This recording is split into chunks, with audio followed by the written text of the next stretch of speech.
आइए दोस्तों 71वीं BPSC PT 2025 का कटअप देखते हैं। कैसा इसका कटअप हो सकता है, कितना जा सकता है और इस बार पेपर कैसा था।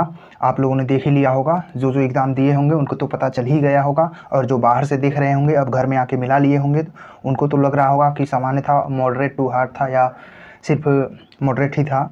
लेकिन पेपर हार्ड ही था दोस्तों। हिस्ट्री को छोड़कर बाकी सारा सब्जेक्ट लगभग हार्ड ही था, इसलिए इसका कटअप पिछले बार से एकदम कम ही जाना है। निश्चित ही दोस्तों कम ही जाएगा, इसलिए घबराइए नहीं। बहुत सारे स्टूडेंटों को परेशानी हुई है क्योंकि इस बार ऑप्शन भी कुछ ऐसा था कि जिसमें प्रॉब्लम हो रहा था और बहुत डाउट था। ऐसा सवाल था और स्टेटमेंट वाइज सवाल था। इस बार पेपर कठिन था दोस्तों। देखिए, ना तो ज़्यादा हार्ड था ना ही ज़्यादा इजी था, सामान्य था। लेकिन पेपर हार्ड तो था, साथ में मॉडरेट भी था, तो मॉडरेट टू हार्ड है ये कह सकते हैं दोस्तों। मैं भी एग्ज़ाम देकर आया हूँ, इसलिए कह सकता हूँ कि पेपर हार्ड ही था, क्योंकि हिस्ट्री को छोड़कर और बाकी सारा सब्जेक्ट, साइंस तो खुद ही अगर रिवाइज नहीं हो तो नया ही लगता है, चाहे साइंस कितना भी पुराना हो जाए। और करेंट तो 25 का कम ही था, ज़्यादातर पीछे वाला करेंट था, और उसमें भी बहुत सारा करेंट अफेयर्स ऐसा था कि उसमें स्टेट जो डाटा था इकोनॉमिक्स का, वो सिर्फ डाटा ही डाटा था। पूरा जब तक याद नहीं होगा वो बनेगा नहीं, क्वेश्चन छटता तभी बन पाता।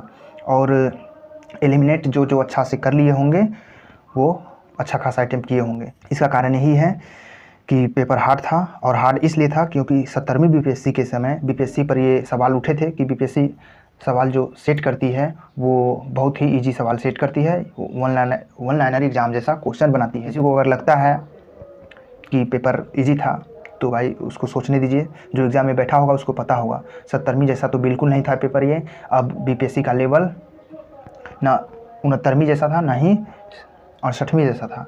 इस बार एक अलग ही लेवल है, और आगे से भी शायद ऐसा ही लेवल रहेगा, इसलिए अच्छी तरह से पढ़ना होगा दोस्तों, तभी क्लियर हो पाएगा। और जो वन लाइनर एग्ज़ाम वाले स्टूडेंट और दरोगा, रेलवे, एसएससी, इन सब का तैयारी करने वाले स्टूडेंट जो भर देते थे बीपीएससी और सोचते थे कि मार के चले आएंगे, एकदम एग्ज़ाम निकाल लेंगे बीपीएससी का, तो अब नहीं निकलने वाला है उनसे। अब जो पढ़ेगा डीप से सारा सब्जेक्ट को, हिस्ट्री, पॉलिटी, साइंस, एनसीईआरटी सारा को, और करेंट को, पेपर को, न्यूज़ पेपर को पढ़ेगा, वही निकाल पाएगा। चौथा ऑप्शन जो था ना, इनमें से सभी ये तो क्या बोलेंगे, इतना बहुत सारे बच्चों को इतना परेशान किया है कि ऑप्शन निकल ही नहीं पा रहा था। इसके कारण से सभी लगा दिए तो गलत हो गया, अगर नहीं लगाए तो सभी था। आंसर कुछ ऐसा ही था, इस बहुत कन्फ्यूजन हो रहा था ये डी वाला ऑप्शन में। और सीट की संख्या इस बार अच्छा है, 1300 लगभग है, तो इसलिए लगभग, और बच्चे लगभग 3 लाख के आसपास बच्चे दिए हैं। 1300 सीट है तो समझ लीजिए एक सीट पर लगभग 30 स्टूडेंट को छांटना होगा, तब पीटी का रिजल्ट हो सकता है। तो इस बार कम जा सकता है कटअप दोस्तों, इसलिए घबराने की ज़रूरत नहीं है। मेंस में लग जाइए। जिनको भी बीपीएससी का सपना है, जो भी बीपीएससी एग्ज़ाम क्लियर करना चाहते हैं, वो पेपर पढ़िए, एनसीईआरटी पढ़िए, अच्छा से सारा सब्जेक्ट पढ़िए, और उसके बाद तैयारी में लगे रहिए, तब एग्ज़ाम दीजिए, तब हो पाएगा। नहीं तो अगर सोचिएगा कि लास्ट में सेट मार लेंगे या बड़े बड़े कोचिंग संस्थानों का कुछ पढ़ लेंगे और नोट्स पढ़ लेंगे, हो जाएगा, तो नहीं होगा दोस्तों। इसलिए पढ़ना होगा डीप से। और कटअप देखिए, कटअप तो 80 से 85 मेरा अनुमान है, इसी के बीच में जनरल का कटअप रहेगा।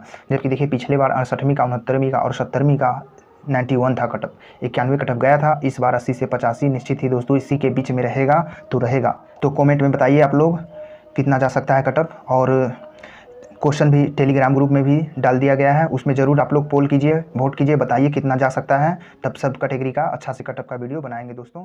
धन्यवाद।